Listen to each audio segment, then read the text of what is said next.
Hi all, this is കോക്ക്. Raayan, writer, director Dhanush. ബിഗിലെ രായപ്പൻ്റെ ഭാഷയിൽ പറഞ്ഞു കഴിഞ്ഞാൽ സെഞ്ചിട്ട് പോച്ച്.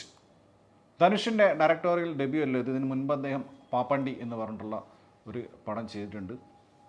കൂടാതെ ഒരു പടം അനൗൺസ് ചെയ്ത് വെച്ചിട്ടുണ്ട്. അതിൽ കാസ്റ്റിങ്ങിൽ നമ്മുടെ മലയാളത്തിലെ മാത്യു തോമസ്, പ്രിയ വൈറർ, അനീകയൊക്കെ ഉണ്ട്. രായൻ്റെ DOP ചെയ്തിരിക്കുന്ന Om Prakash, editor Prasanna, Prabhudeva and Baba Bhaskar choreography, അതുപോലെ തന്നെ ആക്ഷൻ കൊറിയോഗ്രാഫി ചെയ്തിരിക്കുന്ന പീറ്റർ ഹീനാണ്. ഇതിൽ അറിയാലോ പരിപാടിയുണ്ട്, നല്ല രീതിക്ക് വയലൻസ് ഉണ്ട്. രംഗണ്ണയ്ക്ക് മറ്റേ സോഡ ഓപ്പണർ കത്തിയുള്ള പോലെ രായൻ ഇതിലൊരു ടൂളുണ്ട്, ഒരു ടീ ബാർ പോലത്തെ സാധനം, അത് വെച്ചിട്ട് രായൻ ഇങ്ങനെ കുത്തി കുത്തി കുത്തി കുത്തി കുത്തി ഫുള്ള് പരിപാടിയാണ്. വയലൻസ് ഉണ്ട്, പക്ഷേ വയലൻസ് മനഃപൂർവ്വം കാണിക്കാൻ വേണ്ടിയിട്ട് അങ്ങനെ ചെയ്തതായിട്ട് ഫീൽ ചെയ്തിട്ടില്ല. പടത്തിൻ്റെ ക്യാരക്ടേഴ്സിൻ്റെ സ്വഭാവം കൊണ്ട് പ്ലോട്ടിനകത്തുള്ള വയലൻസ് അങ്ങനെ തന്നെ, ഈ പറഞ്ഞ പോലെ തന്നെ വെട്ടും കുത്തും തന്നെ മെയിനായിട്ട്. മോണോക്രോമിലാണ് പടം സ്റ്റാർട്ട് ചെയ്യുന്നത്. ചൈൽഡ്ഹുഡാണ് കാണിക്കുന്നത് ധനുഷിൻ്റെ. ഒപ്പം ധനുഷിൻ്റെ അനിയൻകുട്ടന്മാരെയും പിന്നെ തങ്കച്ചിയും. സാധാ ക്ലീഷെ എത്രയോ സിനിമകൾ നമ്മൾ കണ്ടിട്ടുള്ള അങ്ങനത്തെ ഒരു ദാരിദ്ര്യം പിടിച്ച ഒരു ഫ്ലാഷ് ബാക്ക്. അത് കഴിഞ്ഞിട്ട് പിന്നെ കളറിലേക്ക് മാറുകയാണ് പടം. പിന്നെ സെൽവരാഘവൻ എൻട്രിയാണ്. സെൽവരാഘവന് കിടിലൻ റോളാണ് തമ്പി കൊടുത്തിരിക്കുന്നത് ഇതിനകത്ത്. സെൽവരാഘവൻ കിടുവായിട്ട് ചെയ്തിട്ടുണ്ട്. അങ്ങനെ വന്ന് പിന്നെ ഈ അനിയൻകുട്ടന്മാർ വലുതായി, പെങ്ങളൊരു കൈൻഡ് ഓഫ് കാന്താരി ഇൻ ദ സെൻസ് ഇങ്ങനെ ഭയങ്കര ടോക്കറ്റീവായിട്ടുള്ള പബ്ജിയൊക്കെ കളിക്കുന്ന, പക്ഷേ പെങ്ങൾ വേറെ ലെവലാണ്. സെക്കൻഡ് ഹാഫിലൊക്കെ പെങ്ങൾ വേറെ ലെവലാണ്. തുഷാര വിജയനാണ് പെങ്ങളെ കഥാപാത്രം ചെയ്തിരിക്കുന്നത്. പുള്ളിക്കാരി വളരെ നന്നായിട്ട് ചെയ്തിട്ടുണ്ട്. പിന്നെ അനിയൻകുട്ടന്മാരായിട്ട് ഒന്ന് സുണ്ടീപ് കിഷനും, അതുപോലെ തന്നെ നമ്മുടെ മലയാളത്തിൻ്റെ കാളിദാസ് ജയറാം. ഇന്ത്യൻ 2-ൽ അത് മറ്റേ പസിക്കത് മണി അഡ്മിഷനായിരുന്നു, പക്ഷേ ഇതിലങ്ങനെയാണെന്ന് തോന്നുന്നില്ല. കാളിദാസും നന്നായിട്ട് തന്നെ ചെയ്തിട്ടുണ്ട്. അപ്പോൾ സ്വാഭാവികമായിട്ട് അനിയൻകുട്ടന്മാരുള്ള സിനിമയിൽ ഒന്നുകിൽ അനിയൻകുട്ടന്മാരിൽ ആരെങ്കിലും ഒരാൾ തട്ടിപ്പോവും, ഇല്ലെങ്കിൽ ആരെങ്കിലും ഒരാൾ തിരിയും, ഏട്ടനെതിരെ തിരിയും. ഇങ്ങനെയൊക്കെയാണല്ലോ കഥ. അപ്പോൾ ഇതിൽ കഥ എന്നുള്ള പരിപാടി അതൊന്നുമല്ല. കഥ ഭയങ്കര ക്ലീഷേ കഥയാണ്. എത്രയോ നമ്മളെ ഗ്യാങ് വാർ പരിപാടി, വില്ലൻസ്, വെട്ട്, കുത്ത്, റിവെഞ്ച്, ഇതൊക്കെ നമ്മൾ കണ്ടില്ല. പക്ഷേ ഇത് ധനുഷ് വളരെ എൻഗേജിങ് ആയിട്ടാണ് മേക്ക് ചെയ്തിരിക്കുന്നത്. എസ്പെഷ്യലി മ്യൂസിക്കൊക്കെ ഉപയോഗിച്ച രീതി. ARR നന്നായിട്ട് യൂസ് ചെയ്തിട്ടുണ്ട്. ARR നന്നായിട്ട് പണിയെടുത്തിട്ടുണ്ട് ഇതിനകത്ത്. അത് നമുക്ക് വർക്ക് കാണുമ്പോൾ തുടക്കം മുതലേ മനസ്സിലാവും. പുള്ളി അറിഞ്ഞ് ചെയ്ത വർക്ക്സ് കാണുമ്പോൾ നമുക്ക് പെട്ടെന്ന് പിടുത്തം കിട്ടും. നല്ല വേറെ മാതിരി പുള്ളി ഇതിനകത്ത് സെഞ്ചിട്ടുണ്ട്. അങ്ങനെ പടം ഇങ്ങനെ ഫസ്റ്റ് ഹാഫ് കംപ്ലീറ്റ്ലി എൻഗേജിങ് ആയിട്ടാണ് പോകുന്നത്. പിന്നെ അതേസമയം കുറേ ക്യാരക്ടേഴ്സിനെ ഇങ്ങനെ കുറേ ഫോൾഡേഴ്സ് ഇങ്ങനെ ഓപ്പൺ ചെയ്ത് വെക്കുന്നുണ്ട്. എസ് ജെ സൂര്യൻ്റെ പരിപാടി അറിയാലോ. ഇതിൽ ബ്ലാക്ക് ഹ്യൂമർ ഉണ്ട്, നല്ല രീതിക്ക് അത് നല്ല വർക്കൗട്ടായിട്ടുണ്ട്. എസ് ജെ സൂര്യക്ക് കേക്ക് വാക്കാണ് റോള്. പുള്ളിക്ക് സാധാരണ ചെയ്യുന്ന പോലത്തെ അതിൻ്റെ പരിപാടിയാണ് എസ് ജെ സൂര്യയുടെ.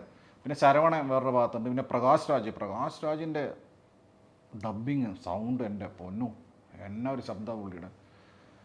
അങ്ങനെ പുള്ളി ഒരു വശത്ത്. പിന്നെ ഇവരൊക്കെ തമ്മിലുള്ള ഈ ഒരു പരിപാടിയാണ്. ഇപ്പോൾ കുറേ ഫോൾഡേഴ്സ് ഓപ്പൺ ആക്കി വെക്കുമ്പോഴേ അറിയാം ഇതെല്ലാം കൂടെ ഒരു സ്ഥലത്ത് വെച്ച് മീറ്റ് ചെയ്തിട്ട് വൻ പരിപാടി നടക്കുന്നു.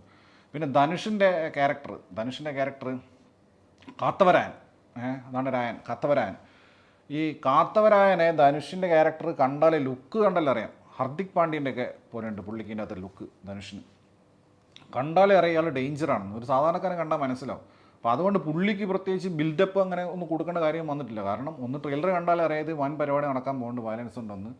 പിന്നെ പുള്ളിയുടെ ക്യാരക്ടർ സൈലൻ്റായിട്ട് നടക്കുന്ന ഒരാൾക്ക് ഫ്ലാഷ് ബാക്ക് കാണാൻ, അല്ലെങ്കിൽ അയാൾ ഡേഞ്ചർ ആയിരിക്കും, അങ്ങനത്തെ പരിപാടി വെച്ചിട്ടാണ്. പക്ഷേ ഇങ്ങനത്തെ ടിപ്പിക്കൽ ക്ലീഷേ സ്റ്റോറി പരിപാടി പ്ലോട്ടിനകത്ത് ധനുഷ് നല്ല വൃത്തിക്ക് പണിയെടുത്തിട്ടുണ്ട്. ടെക്നിക്കൽ ടീമിനെ എല്ലാവരെയും നന്നായിട്ട് യൂസ് ചെയ്തിട്ടുണ്ട്. ധനുഷിൻ്റെ ഇൻട്രോ ഒക്കെ വളരെ നോർമൽ, വളരെ സിമ്പിൾ. അപർണ ബാലമുരളി ഉണ്ട്, സുണ്ടീപിൻ്റെ പേരാണ്. അപർണ ബാലമുരളി ഇതിൽ കുറച്ചൊരു ഏജ്ഡ് ആയിട്ട് തോന്നിപ്പിച്ചിട്ടുണ്ടായിരുന്നു. പക്ഷേ അവർ നന്നായിട്ട് ആ ക്യാരക്ടർ ഡെലിവർ ചെയ്തിട്ടുണ്ട്. ഒരു സോങ് ഉണ്ട്, മല്ലിപ്പൂ പോലെ തന്നെയുള്ള ഒരു ഫോക്ക് ടച്ചുള്ള സോങ്. നല്ല നൈസായിരുന്നു ആ സോങ്. അതിൻ്റെ കൊറിയോഗ്രാഫി നൈസായിരുന്നു. മൊത്തത്തിൽ ARR ഞാൻ പറഞ്ഞില്ല, ഇതിൽ ഒരു ബാർ ഫൈറ്റ് സീനുണ്ട്, അതിന് പുള്ളി പടച്ചിട്ടുണ്ട്. പിന്നെ കൂടുതലും ഒരു ഫോക്ക് കൈൻഡ് ഓഫ് അങ്ങനത്തെ ഇൻസ്ട്രുമെൻസാണ് പുള്ളി യൂസ് ചെയ്തിരിക്കുന്നത്. അടങ്ങാതെ അസുരനൊക്കെ വന്നിട്ട് പിന്നെ റാപ്പ് സോങ് ഉണ്ട്. ലാസ്റ്റ് ക്ലൈമാക്സിൽ ARR അങ്ങനത്തെ ഒരു സാധനമാണ് പണിയിരിക്കുന്നത്. അതായത് ഫുള്ള് ഫോക്ക് സാധനം വെച്ചിട്ട്. ഞാൻ പറഞ്ഞു മൊത്തത്തിൽ പുള്ളിയുടെ റീസെൻ്റ്ലി വന്ന വൺ ഓഫ് ദ ബെസ്റ്റ് വർക്ക്സാണ് രായൻ. ഇൻ്റർവെൽ പഞ്ച് നല്ല ഹൈ ആയിരുന്നു. അതുപോലെ ഇൻ്റർവെല്ലിന് തൊട്ട് മുൻപുള്ള ഫൈറ്റും കിടുവായിട്ട് എടുത്തിട്ടുണ്ട്. പിന്നെ ഇൻ്റർവെല്ലിന് ശേഷം പടം കുറച്ച് കോൺഫ്ലിക്ട്സിലൂടെ പോവാണ്.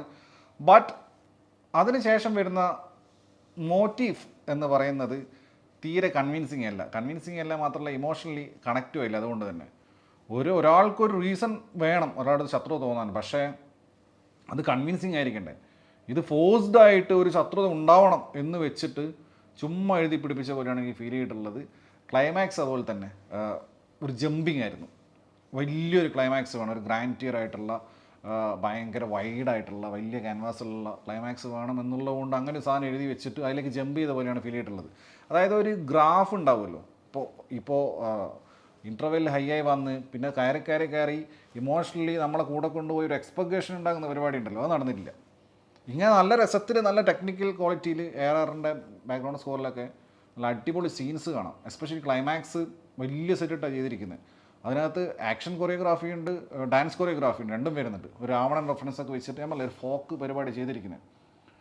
അത് കാണാൻ നല്ല രസമാണ്. പക്ഷേ അത് കാണുന്ന സമയത്ത് ഇടിക്കുന്ന പരിപാടി കാണുന്ന സമയത്ത് നമുക്കൂടെ കൈയടിക്കാൻ തോന്നുന്ന ഇമോഷണൽ ഇമ്പാക്റ്റ് ഉണ്ടാക്കാൻ വേണ്ടിയിട്ട് റൈറ്റിങ്ങിൽ സാധിച്ചിട്ടില്ല, മേക്കിങ്ങിൽ മാത്രമേ പരിപാടി നടന്നിട്ടുള്ളൂ. ദിവ്യ പിള്ളയും വരലക്ഷ്മിയും സ്ത്രീ കഥാപാത്രങ്ങൾ രണ്ടുപേരും SJ സൂര്യയുടെ ഭാര്യമാരായിട്ടാണ് അഭിനയിച്ചിരിക്കുന്നത്. ആസ് എ ഹോൾ ഈ ഒരു ജോൺറയോട് നീതി പുലർത്തിയിട്ടുള്ള ഒരു സിനിമ ആയിട്ടാണ് ഫീൽ ചെയ്തിട്ടുള്ളത്. രായൻ, ഞാൻ പറഞ്ഞില്ലേ, ഈ സെക്കൻഡ് ഹാഫിലും ക്ലൈമാക്സിലും വന്നിട്ടുള്ള ഒരു ഗ്രാഫിൻ്റെ ഫോഴ്സ്ഡ് ആയിട്ട് ഫീൽ ചെയ്തുകൊണ്ട് സ്ക്രിപ്റ്റിനകത്ത് ഉള്ള ആ ഒരു അപര്യാപ്തത കാരണം ഇതൊരു എക്സ്ട്രോണറി എക്സെപ്ഷണൽ അങ്ങനത്തെ ഒരു വാവ് ഫാക്ടർ തന്ന സിനിമയല്ല പേഴ്സണലി. ബട്ട് സ്റ്റിൽ നല്ലൊരു തിയേറ്റർ വാച്ചായിരുന്നു. കാരണം ടെക്നിക്കലി ടു ഗുഡ് പെർഫോമൻസ്. ധനുഷിൻ്റെ പെർഫോമൻസിനെ കുറിച്ച് എടുത്ത് പറയാത്തതാണ്. കാരണം അത് ഗ്യാരണ്ടി ഉള്ളൊരു സാധനമാണല്ലോ. ധനുഷ് മോശമായിട്ടൊരു സിനിമയിൽ പെർഫോം ചെയ്തത് ഞാൻ കണ്ടിട്ടില്ല ഇതുവരെ. ഇതൊക്കെ പുള്ളിക്ക് സിമ്പിളാണ്. രായനൊക്കെ അസുരനൊക്കെ ചെയ്തു വന്ന പുള്ളിക്ക് രായനൊക്കെ സിമ്പിളാണ്.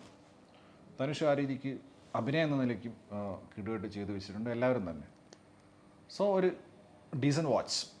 രായൻ, തട്ടുകട രായൻ.